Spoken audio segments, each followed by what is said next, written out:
and awareness, of course, and as well precautions and everything here is what we're having in our topic of discussion today. Now, let me just give you a brief of the statistics regarding road accidents within the East African region as of 2022. Now, in Kenya's National Transport and Safety Authority data shows that 1,968 people died in road accidents in the first 6 months of 2022.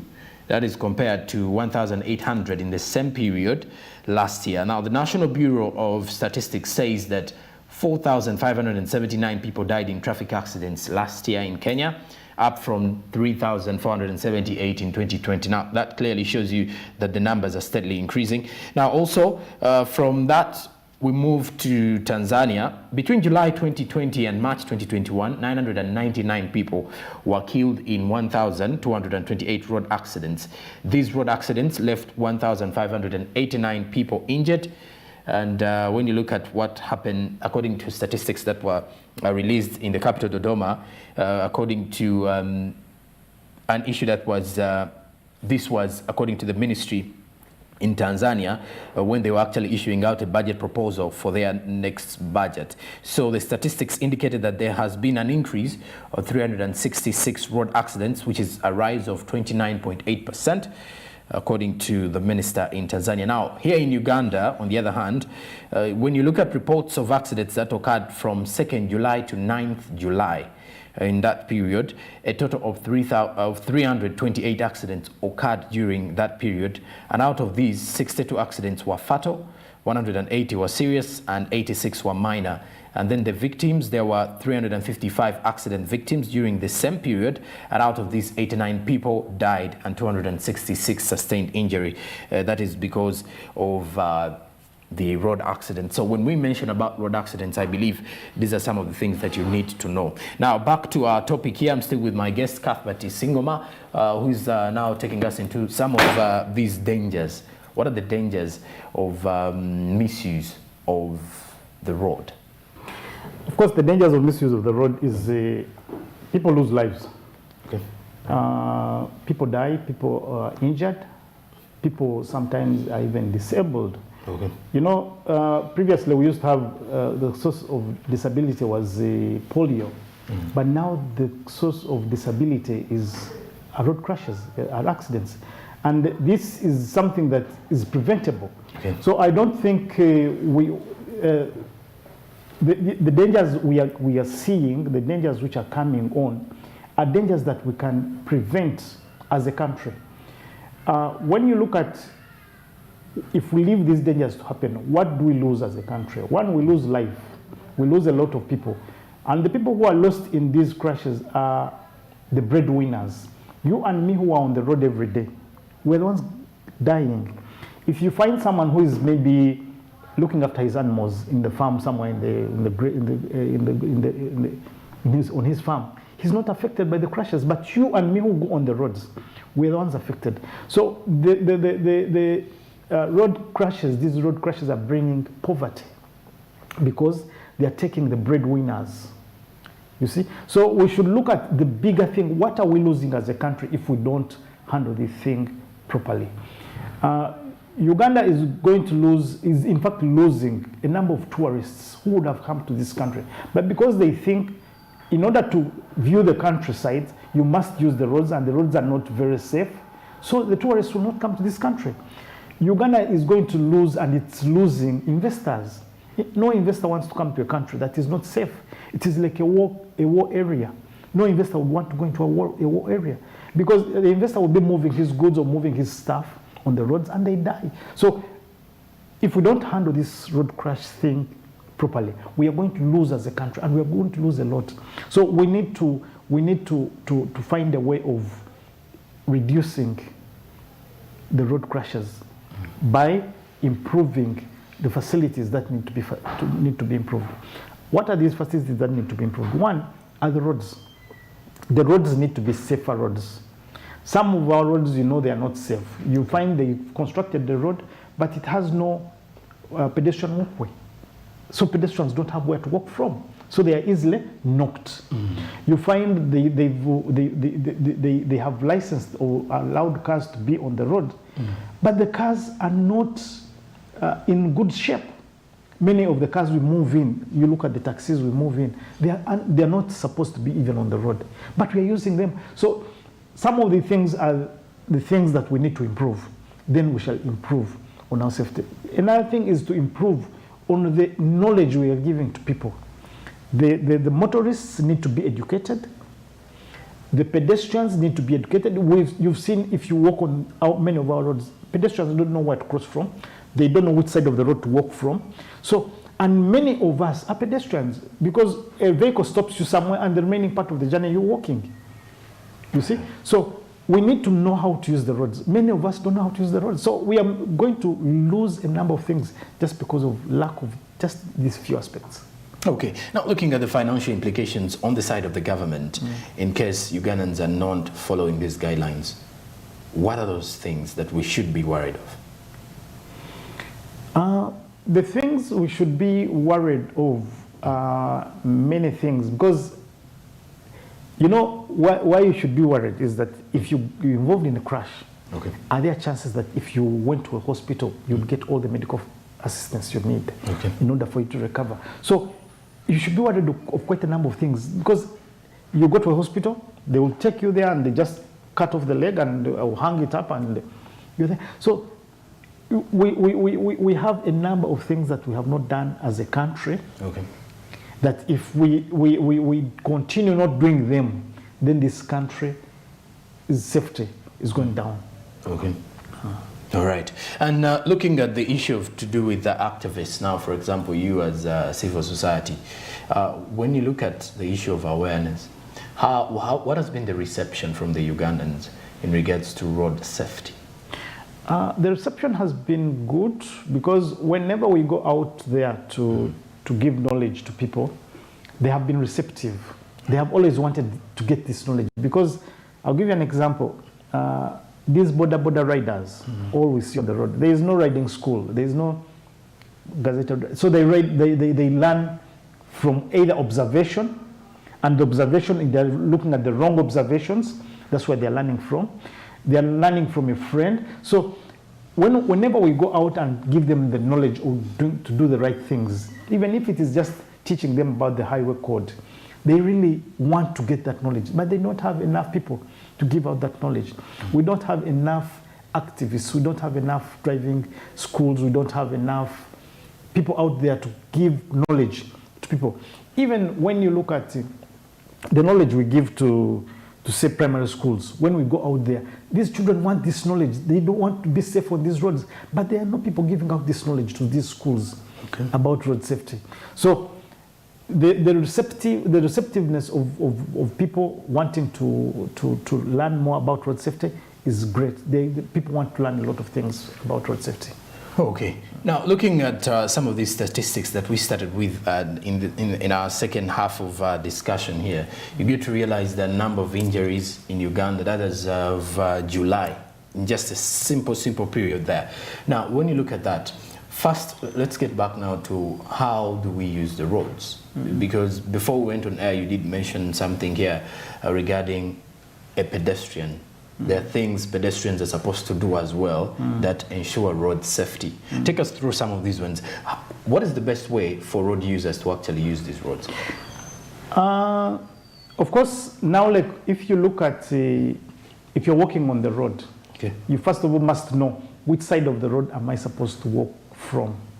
Secondly, how am I supposed to be crossing the road?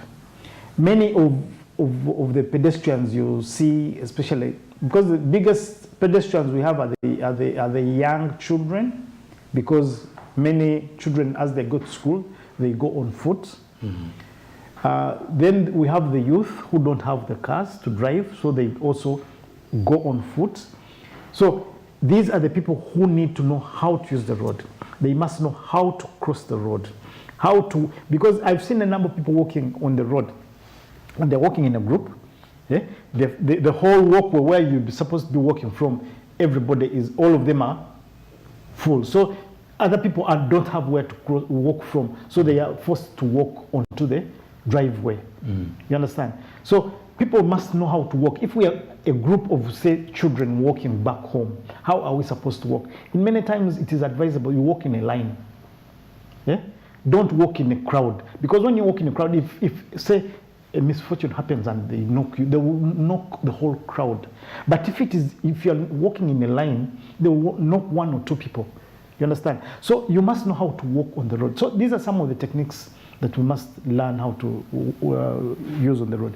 Now, about the statistics, our statistics in Uganda are very bad. Because last year, the population was about, the people who were dying on the road was about 10 people per day. Now the number has increased, it's coming to 13 people per day. Now 13 people per day, I know when you look at 13 people compared to 45 million, you say, that's a small number. We can afford to lose that. But remember, these are people who are dying in circumstances which are controllable. These are people who, okay, you may say 13 is small. Times 365 days, that's about 3,900 people. Mm-hmm. Now, if you have 3,900 people dying, assuming it is a school of 500 people, how many schools are those? Those are about 8 schools you're losing per year. And these are breadwinners and other able people. So people may look at the 3,000 compared to the 45 million people and say, it's a small number. But these 3,900 people are too many for a country to lose. Okay. Yes. And then way forward, how do we go by? When you look at the situation that these statistics are worrying, Ugandans are not so well conversant with using the roads, you get to as well realize there are lots of people who are driving vehicles and they have no permits or licenses. What is the way forward? The way forward, I would think, is for all of us to be responsible and all of us to be interested in road safety. Okay. Because it affects all of us. It does not affect only me.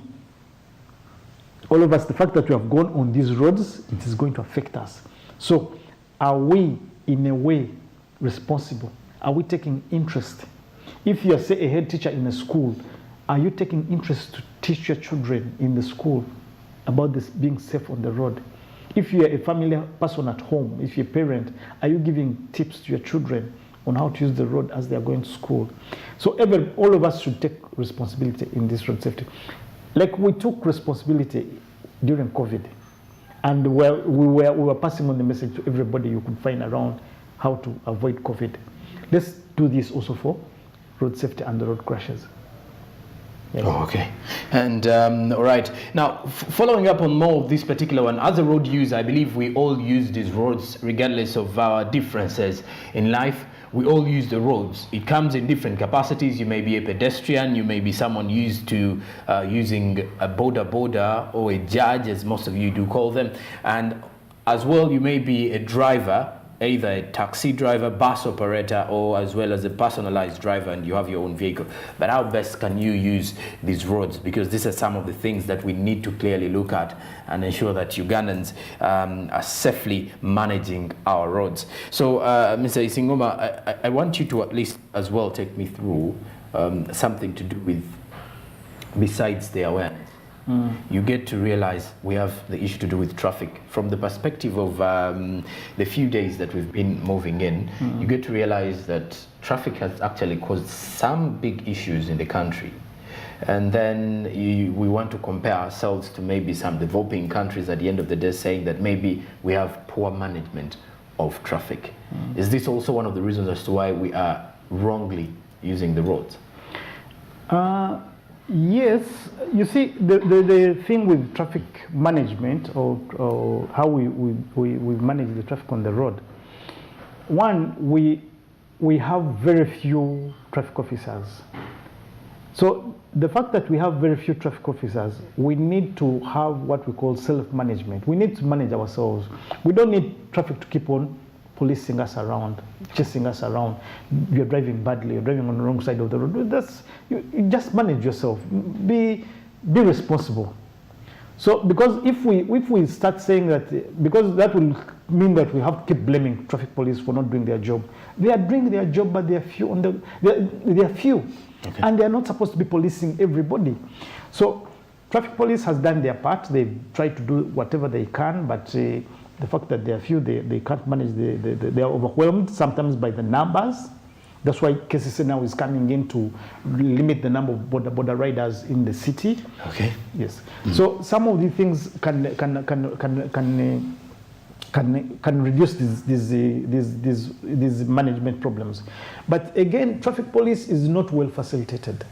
They are not facilitated because when you see a whole country, you have about 10 or 30 speed guns to manage all the roads. You have about 20 patrol vehicles to patrol all the roads.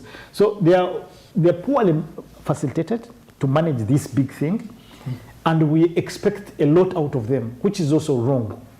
So we need to see how can we work with them, how can we manage ourselves properly so that we don't seem to overwhelm them with a lot of, because when we mismanage the road, it is when they have to come on the road. If we manage the road well, you shall not need officers on the road, because when you go to these developed countries, there are no officers on the road because everybody knows. Secondly, they have also improvised with technology. They have a lot of cameras on the road, which tries to look at everybody mismanaging the road. So we can invest in this also, but it's quite expensive, you see. But we need to discipline ourselves so that we can manage ourselves. Okay. Yes. And then lastly, your parting shots as we're winding up with our discussion here to the viewers, to the road users, and any Ugandan out there.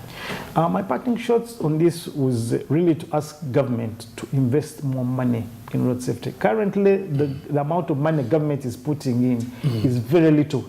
Okay. If we are to manage the road crashes on the road, if we are to manage to reduce them to manageable standards like the Decade of Action is asking us to have, government needs to invest a lot of money. Currently, they're investing about 600 million, which is very little money. We need a lot of money in road safety. We need to train more officers. We need to train people. We need to make more awareness raising for the road users. So all this needs to be done. Okay. Why we need a lot of money in awareness raising is government builds facilities and does not make people know how to use them. So imagine they're putting a flyover.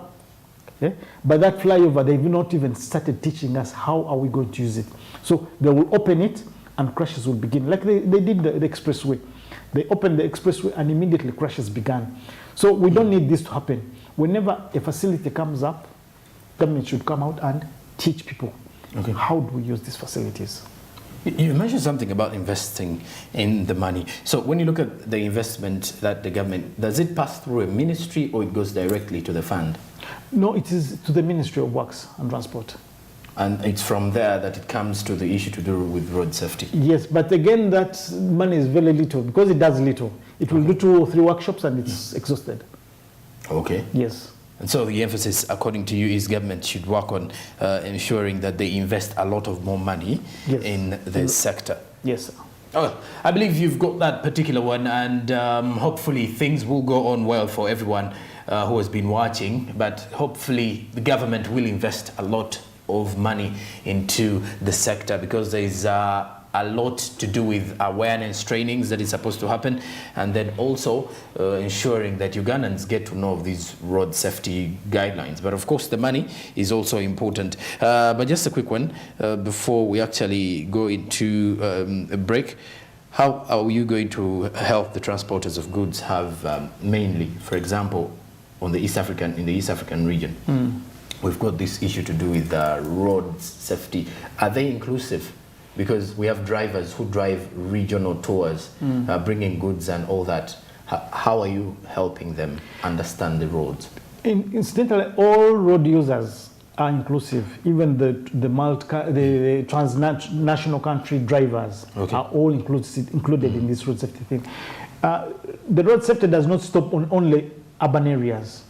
It goes even in the rural areas, even on the transnational roads. So all people who are supposed to be driving on the roads are included in all these programs of road safety. Okay. Yes. Thank you very much, Cuthbert Isingoma, for that particular discussion that you've had for us today. It's been very helpful. And for all the viewers out there, stick around. We have more discussions coming up on the show, this time around heading to the region. So I've been with Cuthbert Isingoma, who is a road safety activist at the Uganda Road Accident Network Organization, and we've been looking at road safety in the country. Stick around. Good morning.